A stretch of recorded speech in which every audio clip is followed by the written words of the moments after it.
Ladies and gentlemen, welcome to BSV TV. I'm your host Satoshi, and on this show we'll be defending the one and only, truly genuine Bitcoin.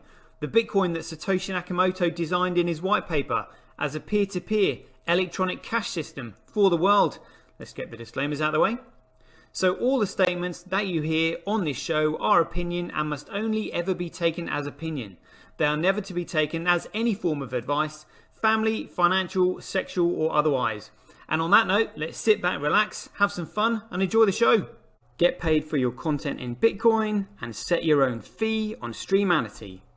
Yeah, I'm not surprised I wasn't asked why I'm convinced Craig is Satoshi. I posted on Reddit. He signed in my presence using the private key from block number one, the very first mined Bitcoin block. On a computer that I'm convinced had not been tampered with, on software I'm convinced that had not been tampered with, a message of my choosing. At Enchain, we've just funded a number of universities doing, so far, a test up to 1 gigabyte because it validates what we've already done independently. We've tested up to 380 gigabyte blocks. We've tested 1 million transactions a second and transaction sizes up to 20 megabytes. Super complex scripts. Basically ones that can run operating systems. That's all of global commerce times about 50. On top of that, we can have complex scripts.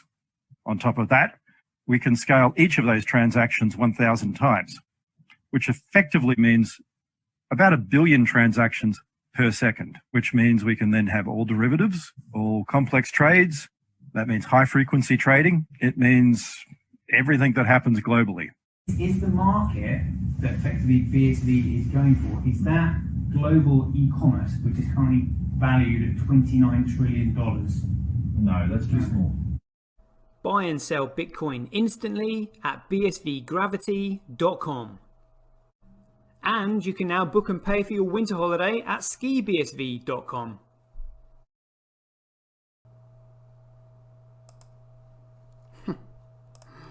It looks like we are live, people. Oh, just a few technical hiccups there, but I think we're good. Rock and roll. Just got a little bit caught out there by the intro because I was too busy focusing on other stuff. But welcome, people. Welcome to my show. I've seen viewer numbers going up, and remember, even though the viewer numbers are relatively, well, extremely few and far between and relatively small, it's all about the quality of the content. 10 people with a fundamental understanding of a concept can do far more than 1 million people who don't have a clue. That is what I'm working on. So it's kind of like I really don't mind, because those people who are listening to my show, I can see red arrow in there, great stuff. The people who listen to this show, as I've said before, we are going to be the financial elite. Literally, in the world, setting the tone for almost everything else. So, it's really important to have a fundamental understanding of this, like I said, so that you don't get positive cortisol flooding your brain and turning you into a selfish prick. Because that's what happens to most dictators. Yeah, that's what happens to most leaders. As soon as they get a little bit of power, positive cortisol floods the brain, triggers the amygdala, and that's when you get the expression, give them an inch and they take a mile. We have to make sure that doesn't happen to us. But, in the meantime, we have got a battle royale on our hands.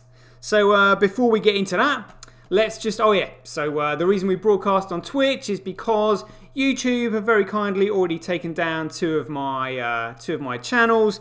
Then they were preventing me from editing my shows. Then they were deleting episodes. And I was like, you know what? This is absolutely insane. I'm going to have to try something else. So now we broadcast live on Twitch. We upload the trailer onto YouTube. And we put the full episode up onto Streamanity, where you can set your own fee according to how you judge the quality of your content. So here we go. Just been updating this image with little Satoshi Nakamoto's signature there, created by Dr. Craig S. Wright, for any newbies who are seeing this for the first time. So again, with my lovely lazy intro, Just going to let these shitcoiners explain Bitcoin for us so that I don't have to. Take the floor, Michael Saylor. Let's hear about Big Block Bitcoin. Here we go.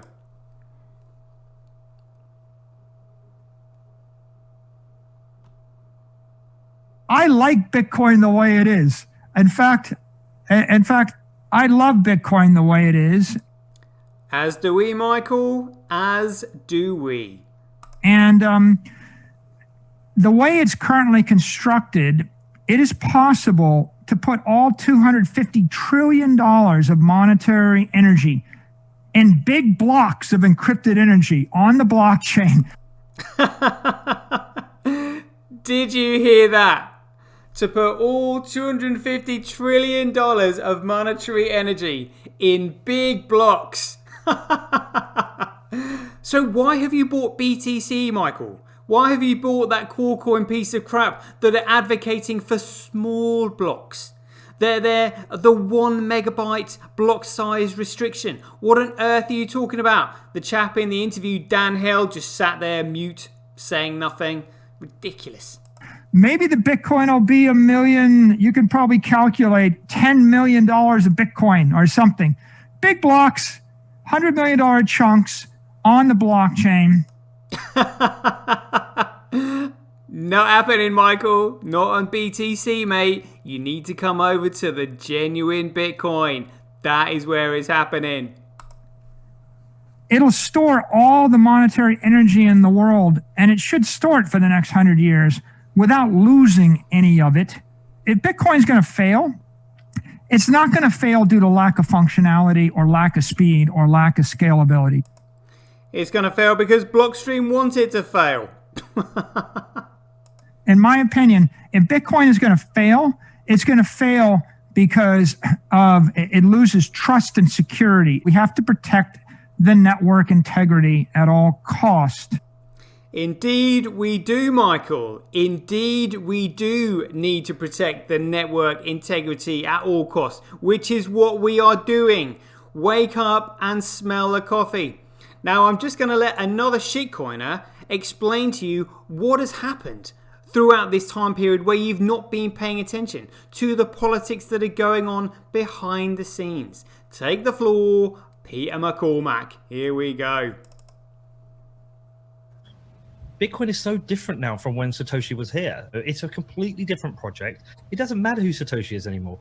Even if Satoshi came back, I don't think he would just be immediately welcomed as having this God-given right to decide what happens with Bitcoin. I think he would have to earn his right back into the project. Bitcoin is built based on consensus now. Listen to that. Bitcoin it's been built a consensus now. What, like it wasn't before, Pete? What do you think proof of work is? Proof of work is where the miners come to consensus to agree that a transaction is genuine and hasn't been double spent. What on earth are you talking about? Are you saying that it was actually capable of a double spend before? Like, what on earth are you on about? Consensus is also when the miners on the network, those who are competing with one another, agree to come to consensus on the way forward to develop the project, which is through speed, cost, and scale. That's how miners come to consensus. Miners agree what's good for them is good for everyone, good for the network, but they were misled and misguided, as were stupid people like you because you don't have the intellectual capacity to understand what Bitcoin is. You're talking absolute shit, sunshine. Absolute shit. Oh, it's based on consensus now. No, it's actually based on what Blockstream says it's based on now, which is not consensus. It is dictatorship. And we're just going to let Samson Mao, the Chief Strategy Officer at Blockstream, admit that right now. Take the floor, Samson Mao. Bitcoin was created by the central bankers that enslave you today. It is their scapegoat. How do you answer those, Max and Stacey? I think the evidence is clear that they do not control it. There's 10 years, almost 11 years now of track record. Yeah, Blockstream controls it. I'm sorry, go ahead. Who does? Blockstream. Oh, All right. I was looking at you when I said that. Yeah, I'm a block. I have a spy. I'm one of the spies. No. So this, it's an interesting. It certainly is interesting now that there's Max. Like, can anybody figure out what on earth he was mumbling about after Samson Mao admitted that Blockstream controlled it? Something about spies and like, what on earth? That took him completely off guard, hence all the stuttering and mumbling towards the end there. No, it's interesting about like, he was just like, what on earth? That caught him completely off guard. You can hear the alarm in their voices. Like, who does? What's this? This is meant to be decentralized. How can anybody have control over it? What is Samson Mao saying? Is he stupid? No, he was being honest. But his paymasters just don't want him to be honest about it. He made a massive foobar then for Blockstream, which is why they've not allowed him on social media ever since. If anybody can find anything of Samson Mao talking more of this bullshit that I'm just going to love, because I'm going to rub it in every day until Blockstream is exposed for what they really are and what they have done. And then it'll be time to move on, because there'll be loads of things being built on chain and exciting projects to report on. There's no point in what's the word, like flogging a dead horse, is there? But right now it's fun because it's extremely relevant. I love it. Oh dear. Right, so and let's talk about the Lightning Network, which, by the way, is not mentioned in the white paper, and Segwit also, that is not mentioned in the white paper, that is peer reviewed, that they generally tend to call digital dog shit now. And in fact, let's have a look at Bitcoin. I'm sure they've got like digital gold bollocks in their title. Who's got the handle Bitcoin on Twitter? I'm sure I've got it blocked. Let me see, because I block shitcoiners get blocked. That is it. I have no time for them whatsoever. Let's see what comes up. What's this? Do I have it blocked so that I can't even find it? Do I have to click on it? Oh yeah, there we go. Yeah, got it blocked. Goodness. Look at this absolute disgrace. Look at that. They've taken down the description. No way. Because they know they're wrong. Up here, where you can describe your profile, it used to say, peer-to-peer, digital gold. So a store of value, which was absolutely outrageous. They've taken it down because they know they're wrong. Unbelievable. I see, look, uncovering all this stuff on a daily basis. They won't even admit, or they won't even write on there, which is what they should do, what Bitcoin is in the white paper, because shitcoiners don't even know anything about it. They haven't even read it. Bitcoin, a peer-to-peer electronic cash system. Clear as day. Satoshi Nakamoto, October 31st, 2008. This is the white paper. That's what it says. It doesn't say a peer-to-peer electronic piece of digital dog shit. It doesn't say a peer-to-peer electronic piece of digital gold bollocks. It's cash. Cash is the most liquid form of money. Money has to be a commodity.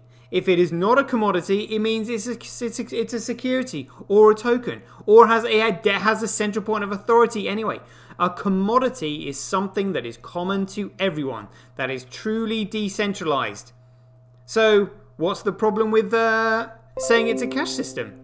Oh, and it looks like my OBS has just turned off yet again, but I'm just going to continue anyway because the show is going live. Hopefully that will reconnect in a bit. Fingers crossed. Good grief. Reconnection successful. Good. Let's carry on then. So after Blockstream took control of Coolcoin, Roger Ver and his cronies then did exactly the same thing with Bcrash. After they had, after the chain chain split. Bitcoin just simply carried on.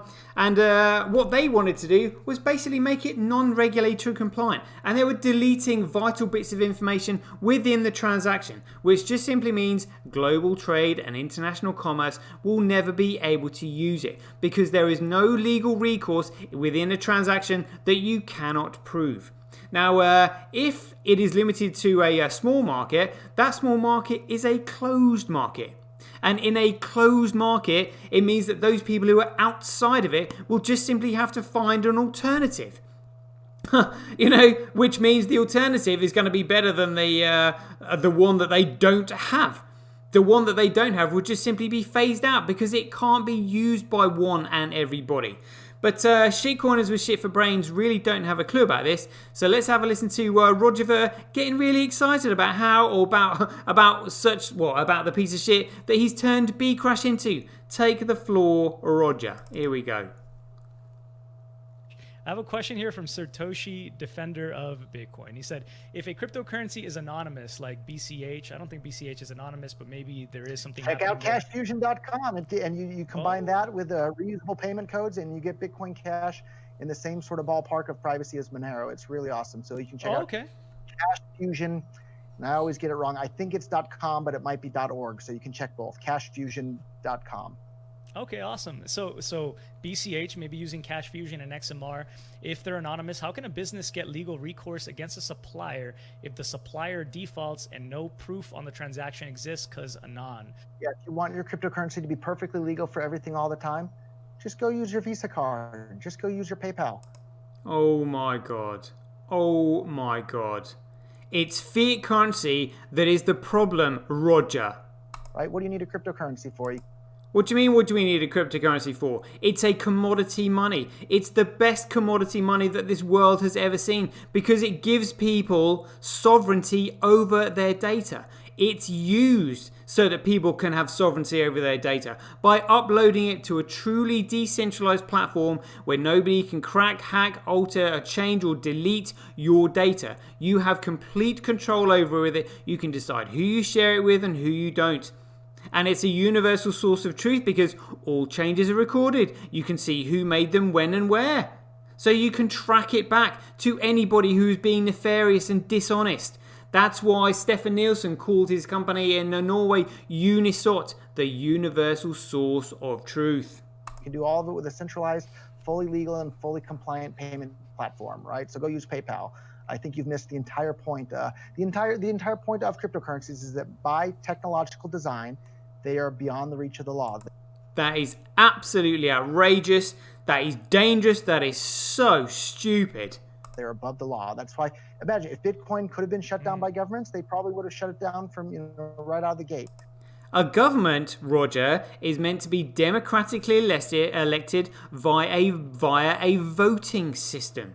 Now, if the government isn't democratically elected, that means that they need something like Bitcoin where it can be truly democratically elected, where the will of the people preside and nobody can falsify election results. That's what Bitcoin is all about, through the use of micropayments, going onto the blockchain, recording these results. Roger, you fool. Like, if you cannot trace a transaction, that transaction has no validity because a bot could have done it. There is nobody tracing authenticity of the transactions when you delete it. You utter schoolboy. And it's the fact that Bitcoin can't be shut down. We should ask the BSVers this. If they pass a law saying BSV needs to shut down their blockchain, are they going to obey and shut down their BSV blockchain? I hope the answer would be no. The answer is yes, Roger, because it shouldn't be doing anything illegal in the first place. Which is just, a lot of the stuff I see from some of these BSVers are silly. Oh, Roger, you're so silly. But then there's other BSV fans that, I'm very, very sympathetic to their way of thinking. But Derek McGill. The ones that say that the blockchains all need to be legally compliant about everything all the time, just go use your Visa card. There we go. And these are the types of schoolboy utter fools that we're dealing with. And if you wonder why I call it Bcrash because it's a piece of shit, it's because Roger refers to that himself. Let's have a listen to this. And we're going to really spread Bitcoin Crash across the entire country here in Antigua. Good luck with that one, Roger. Oh my god. Right, so let's have a quick look. Oh yeah, we're just going to bring it onto this. So for Peter McCormack, who wants to know about consensus algorithms, etc., Bitcoin uses proof of work. Proof of work is what enables consensus. But then you also have miners coming to consensus, deciding what is best for them and everybody else on the network. It is a superb system. Proof of stake, there is no competition between the stakeholders, which means you get collusion. You can only have a truly decentralized network when there is competition within the system, which means it has to be a capitalist system. It's the only way. And then you've got delegated proof of stake, which is even worse because you've got a single entity deciding who gets what stake. You can't just simply allocate your own or bid for your own or buy as much as you like or as what's available to you. ERC20 tokens and the ER677 tokens are just simply Ethereum request for Cont'd on the Ethereum blockchain. They're absolute pieces of garbage. And these pre-mined blockchains, which are XRP, Stellar, Tron, Neo, literally made up on the spot. They burn to balance the ledger. It's just, honestly, the idea behind them is just so ridiculously insane. People just do not understand the difference between commodities and securities. And because they don't understand the difference between commodities and securities, they basically treat them like a joke. Just like Charlie Lee created Litecoin and treated that like a joke, which we are now going to listen to him admit to. Charlie, take the floor. You created Litecoin, right? So this has to be something like you're incredibly passionate about. Yeah, as most of you probably know, I kind of created it just for fun, right? Didn't really expect it to become anything. And I just remember the guy that founded Litecoin sold it all on the top. And I was like, dude, not great as the founder to unload everything literally on the high tick. Great as a speculator, but not as a community builder.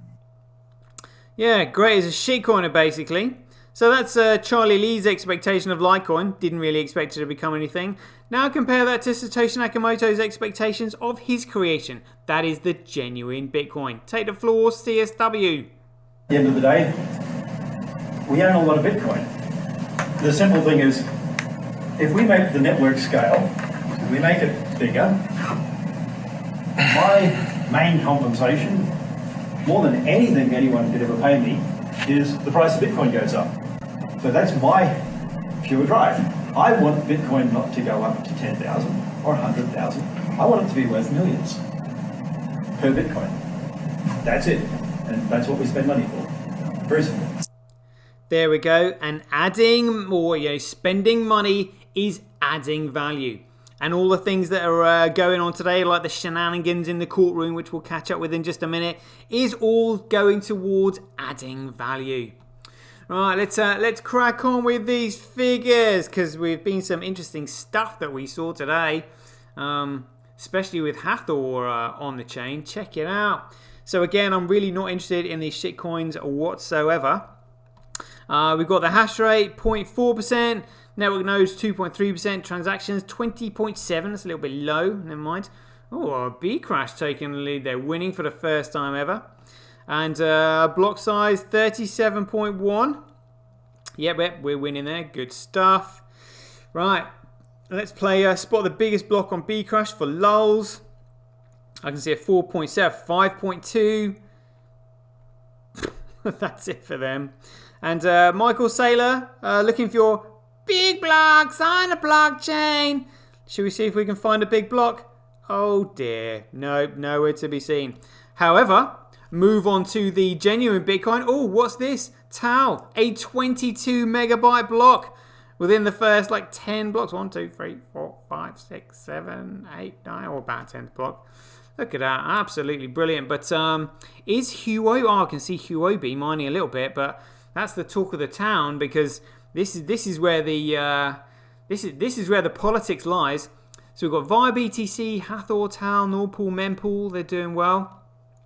Unknown, but Huobi's just mined 3 blocks in this one. But look at that. Other than that, Huobi is nowhere to be seen. Nowhere to be seen. Bitcoin hash rate by network, again, hash rate follows price, which follows value, which follows utility. When something has utility, it can then create a value. When it creates value, it can then develop a price. When it develops price, it can then be measured against the cost of other goods and services and be used as a medium of exchange, which is what is it all about. Proof of work by network, Coolcoin B crash will just simply stop overnight. Bitcoin hash rate, B crash Bitcoin. Proof of work, B crash versus Bitcoin. It is 93,000 times cheaper to transact on Bitcoin than Coolcoin, because Coolcoin is an absolute piece of shit. And look at this, it's even it's more than 10 times cheaper to transact on Bitcoin than it is Bitcoin crap, or B crash. Bitcoin crash, like, oh, honestly, those boys are just unbelievably ridiculous. Daily average Bitcoin block size by network. Hey, Bitcoin winning. Oh, come on, seriously. Load this up, Coin Dance. Here we go. Daily Bitcoin transactions by network. Ooh, tailed off there. Never mind. Daily Bitcoin transactions per block by network. Tailed off. Fees USD, Bitcoin smashing it. Fees Satoshis, Bitcoin smashing it. Block reward ratio comes in time, follows price, follows value, follows utility. Blockchain growth by network, just laughing and mocking at B crash. Right, here we go. This is where the politics lie. 7 days, not really all that interesting. 24 hours though. Ooh. Binance, Antpool, and via BTC turning up the heat. F2 Pool opening the gates, letting the other miners get in there. TAL on 1.1, but again, this is global hash rate 24 hours. Corecoin, is TAL on there? No, they are not. The TAL that tells. The TAL tell. The big tell that's not on there. But Binance and Antpool loving a bit of Corecoin today over 24 hours. B crash, these utter shitcoin enterprises that are on there. It's just so embarrassing. It's so embarrassing because they don't even know it. I mean, look at this. But yeah, we'll leave that. But this is what we really want to look at. Look at this. Look at this. So, Hathor has basically managed to squeeze Huobi off the chain, but left TAL with still the 29.86% of the hash rate, because TAL are focused on big blocks.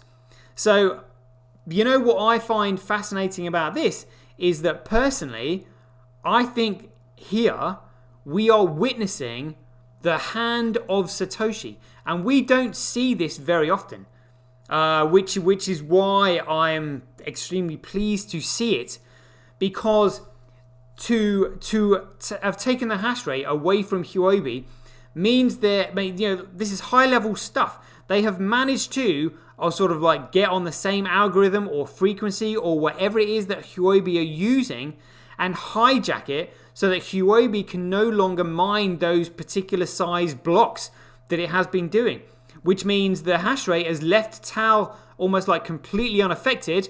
They've pretty much not affected mempool, norpool, or via BTC either, but Huobi they have absolutely nailed. Now, I did a show earlier today, and I think that it has been Huobi that might possibly have been dumping a BSV whenever the price starts to rally. Because if you think about this, almost all traders in BSV they use TDXP app, and TDXP app actually serves a very useful purpose in that if you do fancy a flutter and a gamble or trade, whatever you want to call it, TDXP uses Bitcoin as the base, which is great. So it just means that you are not whereas like dirty traders just simply are worshipping the dollar and they use the dollar as the base, because they're doing this purely to try and accumulate more dollar value by buying low, selling high, and shitting on newbies who come in.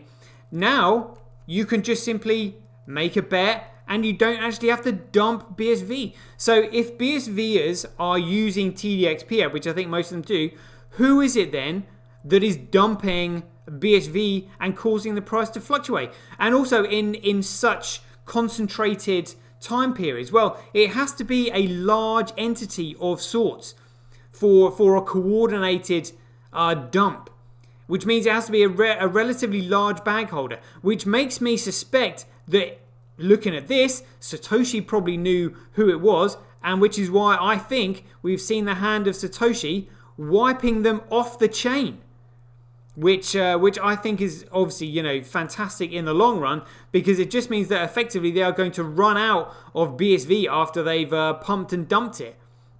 So they're not going to have they're not going to have any BSV to dump on the market.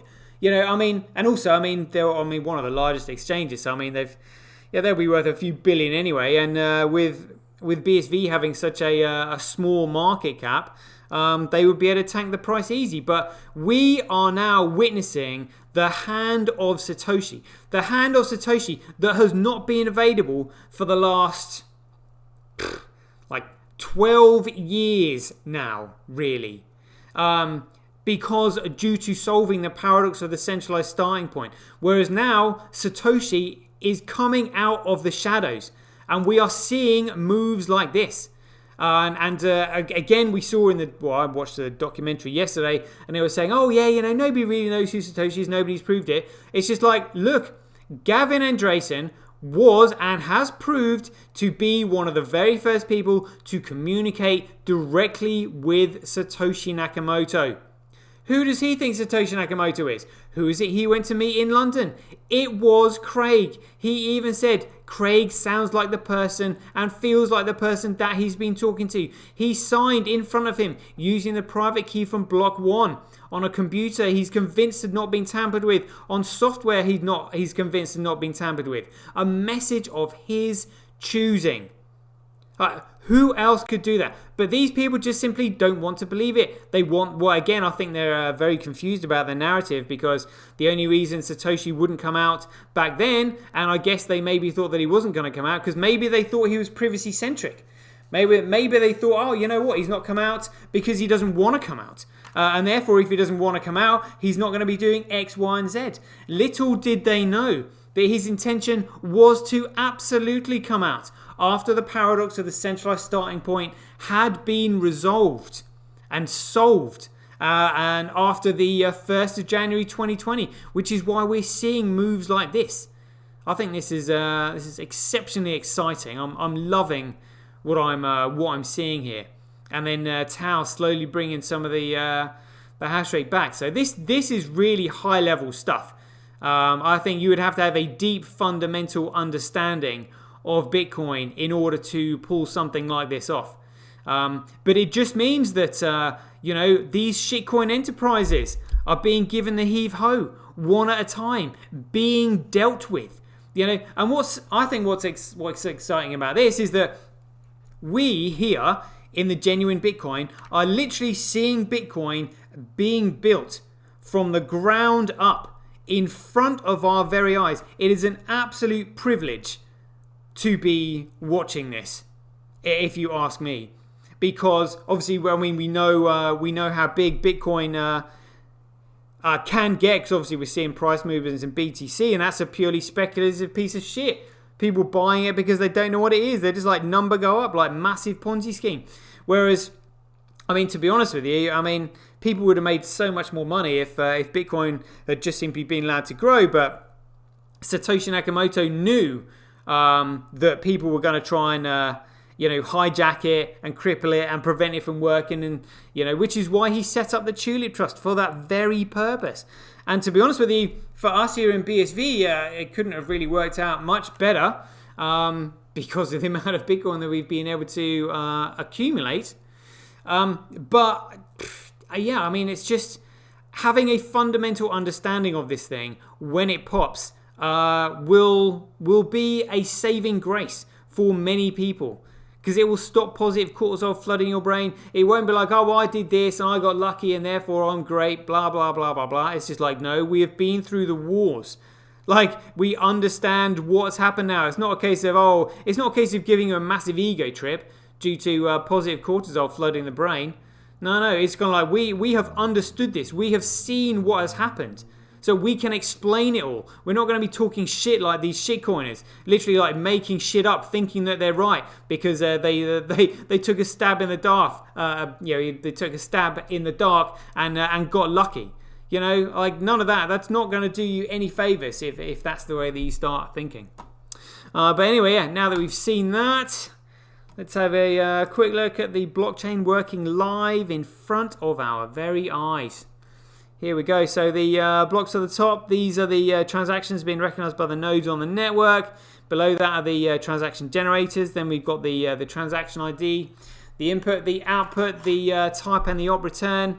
The transactions are then thrown into the mempool, which is where they are held for roughly 10 minutes, where they are competed for by miners and payment processors in order to process the transactions, put them in a block, and then store the block on the blockchain, where they currently win the network fees and the Coinbase in the block, which is the block reward.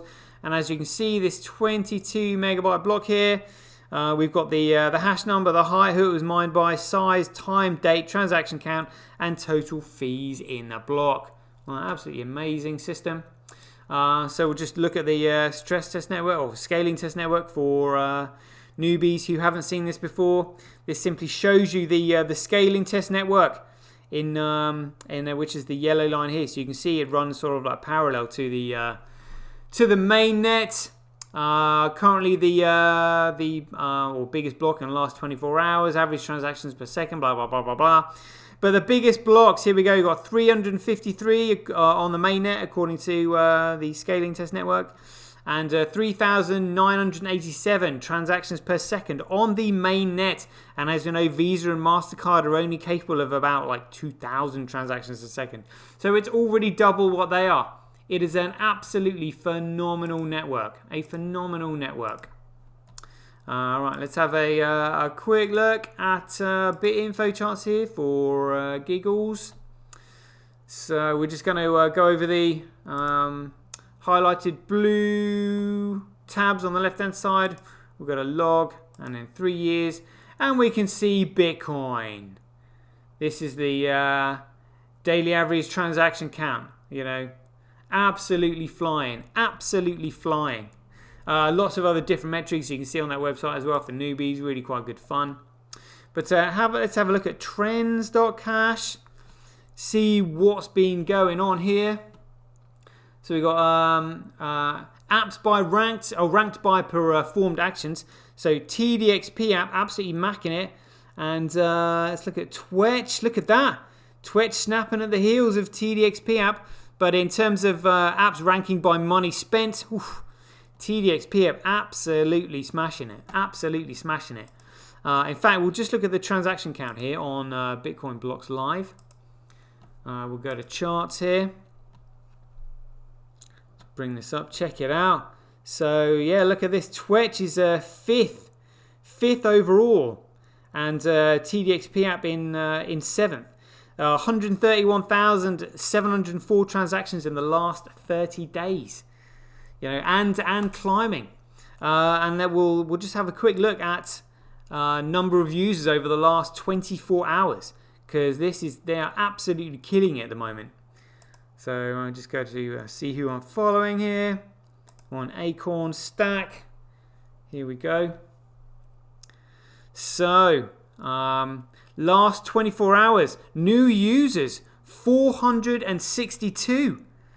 And the 24 hours before that, 525. And then before that, it was just simply down to 85, 105. So, I mean, it's gone from like, you know, roughly like 100 to now 400 and 500. And that was the followers, 571. New users, we have 163, 110. 123, 598, 174, 138, 131, 321, 374, 585, 327, 218. So, look at this. This was the big one. Look at that. 827. in a 24-hour period. That was the record, I think, so far. But then if we try and find that again and we go below that, where was it? Look at this, new users, 61. Yeah, so it was just below that. So prior to that one, it's 61, 52. So I mean, they had 63. They had a massive burst of new users, and it seems to be perpetuating now. Look, I mean, just new users, 462. And remember, when you sign up to Twitch, you can invite a friend. So when you invite friends and you can sell, you send them a link to join. It says here, invite a friend using your invite link to earn 10% of Twitch revenue when they spend. So you've actually got an economic incentive to sign people up. I think this might be a list of all the people who have signed up using my link. Oh, check it out, nice one. LA Methwich signed up on our link. Great stuff. Great stuff. And Purple Warrior, yeah, I know who that is. Jimmy Mack. Oh, fantastic. I'm going to have to write to all these people and say, welcome to Twitch. Because that's what I do. Add value. So let's have a look at this. Oh, yeah, joined. January. Oh, yeah. So already said hello to that person. Go back then. And back one more time. See if there's anybody. I know who LA Methwich is. Well, who's this? Have I wrote to them? No, I haven't. But this is what I normally do to my followers, just to open up direct messages with them. That's just a hash. So I say hi hash. Well, welcome to Twitch. There we go. Welcome. Oh, come on. Let's get this right. Welcome to Twitch. Cheers, Toshi. There we go.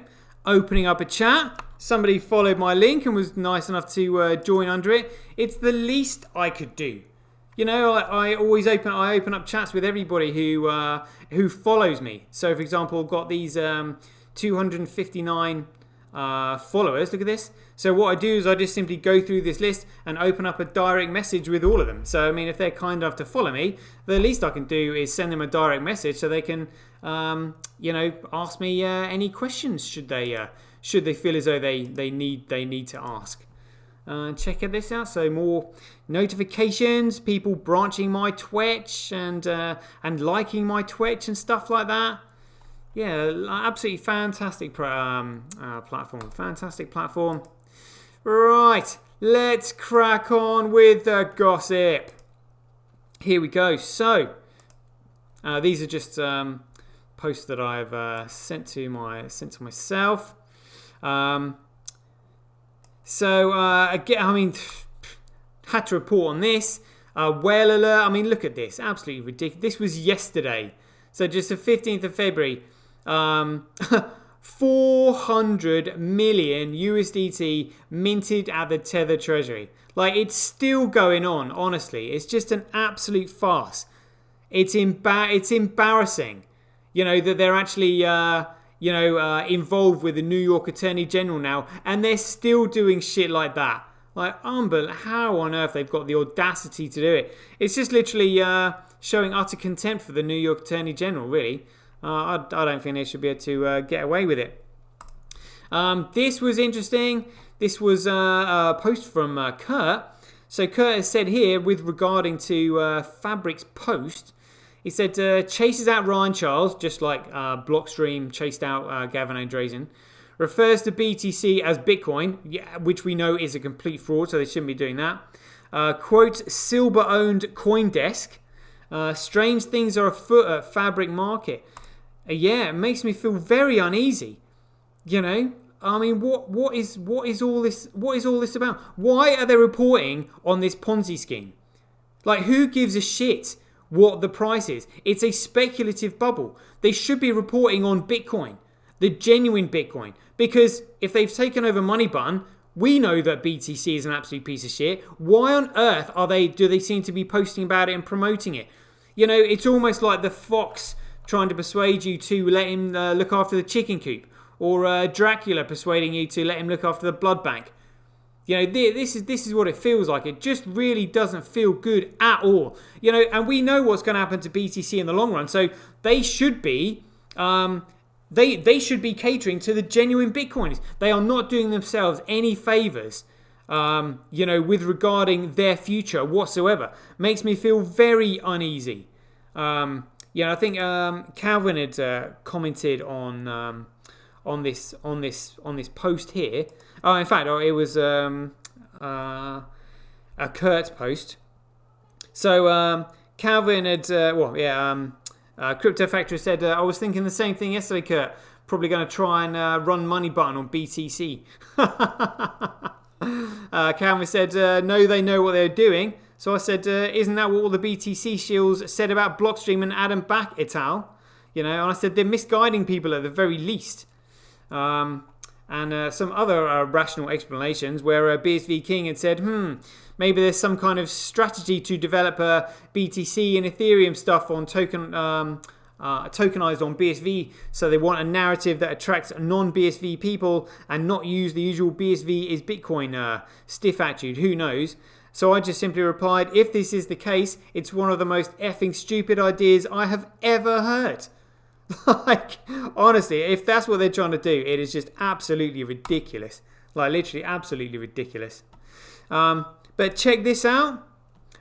This was the R Bitcoin, the subreddit, to the court case that was happening earlier on today. So I've got the link in my Twitter profile, and if you go to new, it just simply has got them sorted by the latest tweet. So let's have a look at this. So at 4 o'clock, it said there was 51 attendees. And then for whatever reason, they've got the price of BTC and BSV there. So it says CSW's counsel says that McCormack claims that some of the content of CSW's witness statement opens the door to the dingle material, i.e. CSW cannot object to its admission. CSW's counsel says that if the court agrees with that position, then CSW will drop those parts of his witness statement in order to close the door on the dingle materials. Counsel suggests that CSW absolutely does not dispute the existence of third-party allegations, but this does not mean that the court should allow dingle materials in. CSW's counsel is framing the strikeout submission as streamlining the case and reducing the volume of paper rather than excluding potentially prejudicial evidence. Court rises for the day back on Thursday morning with McCormack counsel putting the arguments against the strikeout. Again, I mean, there's just various. It's just there's no way I would have the patience to be a solicitor. I mean, you've got to spend so much time on just kind of like, you know, points. But I mean, this is quite interesting. They've got a quote here from Arthur Van Pelt. So whatever this was, but he said here, I hope it stays though. Nice to see a 1,000-page summary of all the times Craig has been called a fraud. Well, why don't you make it a 100,000-page summary? You can call him fraud all you want. You know, all he's going to do is sue you as well because you're lying. And why? And then the judge having to read all that and determine when defamation started. I mean, I did a Twitter thread once, a few highlights over the years, which notably ends with the UK Supreme Court currently having the position, quote here, the date of the publication is the date on which the claimant's reputation is harmed, which is an indication that Craig Wright had no reputation left since at least. I mean, again, they're so derogatory towards him. You know, judging by CSW's like past performances and solicitors' performances, you know, they normally leave the best till last. You know, just feed them some more rope. There you go, and then boom, pull it tight, hang them. So that's kind of like what I'm expecting from the solicitors. But yeah, that was pretty good. So that's kind of like the gossip for today. Really, it was Hathor and the CSW PMAC court case. Let's have a quick look at my my profile. just before we wrap things up. 49 minutes, good time to wrap up the show. Yeah, so this was the little news flash I did earlier. I said Hathor gobbles up Huobi hash. Notice how I'm getting good at these titles on my shows. You know, I'm trying to do my best to be or sound like a proper newscaster. You know, add a bit of fun to it and all of that. This is pretty good. So Papaya Gold, she calls herself BSV Babe. She signed up her Muay Thai coach, and it looks like she's actually been on the journey from B Crash to BSV herself, which is pretty great. Now she's posting Satoshi Doodle stuff and Handcash stuff, and I think she's got a few pictures of herself supporting Handcash t-shirts and whatnot. I'm not sure who she is, but I sent her a link to invite her onto Twitch. Yeah, it's always good to get to know. See, I mean, look, supporting. Obviously, got that from Zero Comps. That's a great kind of like t-shirt stroke towel. Got $5. Cent B, N Chain, and Cent B, Simply Cash, Relay Eggs, Money Button. Great stuff. And I even got an N Chain mask. You know, if you're gonna go out looking stupid, you may as well go out in style. Oh, yep. Thai boxing physique there. To see, well, I think there was I saw a B Crash t-shirt that was worn. So again, yeah, not well, yeah, looking forward to her being on Twitch. Oh, Simply Cash t-shirt, great stuff. That's the Handcash one. All right, nice. Is that which is that? There are Handcash, very good. So yeah, ding her Muay Thai coach some dongs. I presume that she is actually genuinely in Thailand. I'm guessing, judging by that. But yeah, there we go. So let's put a picture up for. Well, yeah. We'll tell you. We can leave the subreddit up, can't we? Or let's have this one. Huobi taking care of business. Yes, indeed. There we go. That's more topical for today.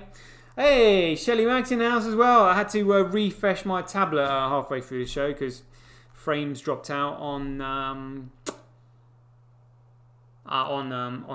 Twitch. So shout out to people I can see in there. I've seen Diddy Weldon in there. Yeah, Diddy Weldon, Richard Leach. If there's anyone else I've missed, sorry about that. I can't remember who I saw in the previous chat when I first opened up. Might have been J Paps, I think. But Shelly Max is 1516 here. Great stuff. New viewer. That's the one, yeah, new viewer. Asks, any news on CSW versus McCormack? Well, only the news that's come out on the Reddit, so it's good to be continued on Thursday. JPaps asks, did CSW give the suppository to McCormack yet? He'll need one. Mr. Leach, which is Richie Rich, comments and asks, people must be buying up the tether surely. Don't know, mate. Don't know. E.g., Tesla likely purchased $1.5 billion in Tether. That was then converted into BTC. So in that case, a rise in the market cap of Tether. 1.5 billion was to be expected. Yeah, I mean, who knows? I mean, just kind of like, we'll just have to watch this space. But I just realised we haven't even actually had a look at the shitcoin market yet. Let's have a quick look at this, because I saw on social media, on Twitter, they were banging on about CoreCoin having reached 50,000. Doesn't look like it today though. Did it touch 50,000? No, doesn't look like it. They're not. Well, I mean, doesn't say much that they're not reporting it on on CoinGrab. But I mean, close. 49,727. Should we just compare that to CoinMarketCap? CoinMarketCap. Let's see what they've got here. Here we go. Let me click on this.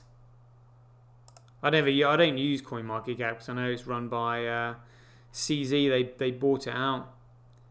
So, oh yeah, 24-hour low high. So they're saying the 24-hour high was $50,341. So it did breach it by the looks of it. A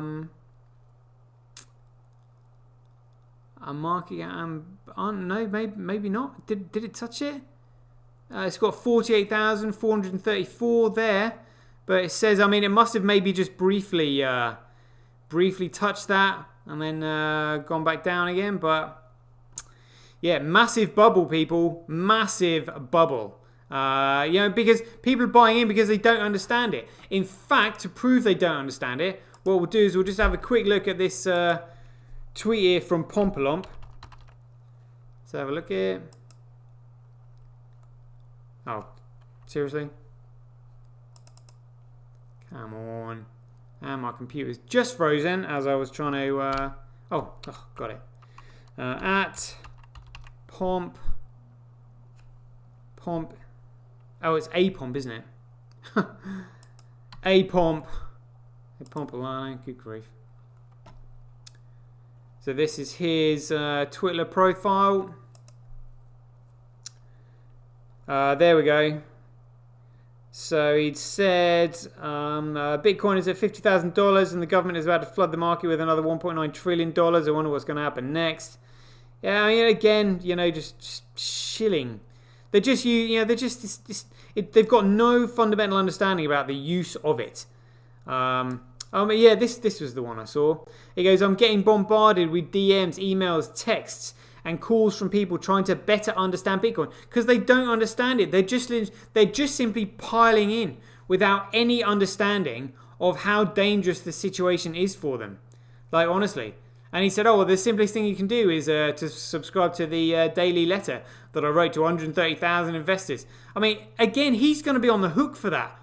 If these investors bought in on the back of his letter, which we now know is absolutely full of utter bullshit, Lightning Network, SegWit, and all this kind of crap, he's going to be on the hook for it. They can sue him. Say, look, you sent me these letters. I've bought in on what you've told me, and what you've told me is an absolute load of crap. I mean, look, it's even got the link to his Pomp letter here. Username, Pompous letter. I mean, can you imagine the amount of shit that's in that? It's same old crap, day after day. Because he doesn't have a fundamental understanding of what it truly is. Shitcoiners, what can you do but laugh at him? Alright, here we go. Right, handles and PayMails in the chat box, peeps. Been a good one today. Nice round, solid hour.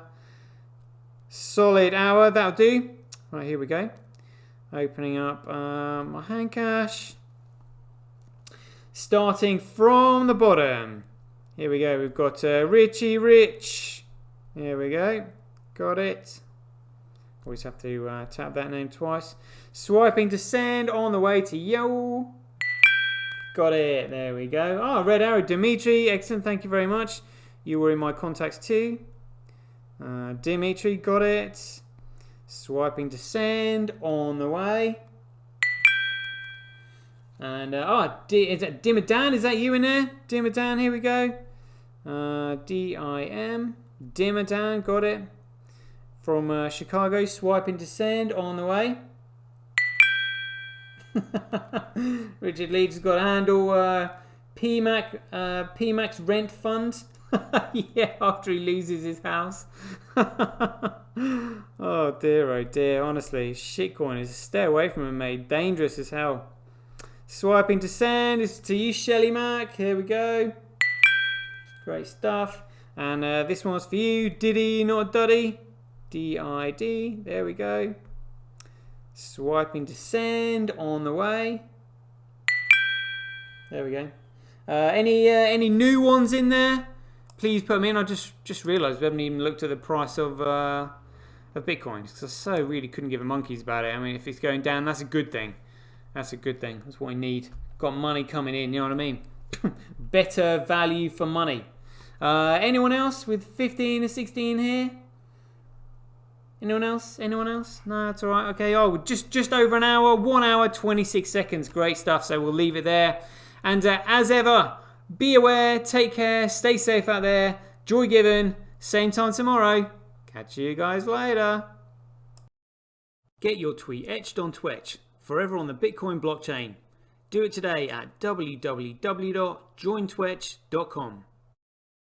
Buybsv.live, the best place to buy Bitcoin SV online.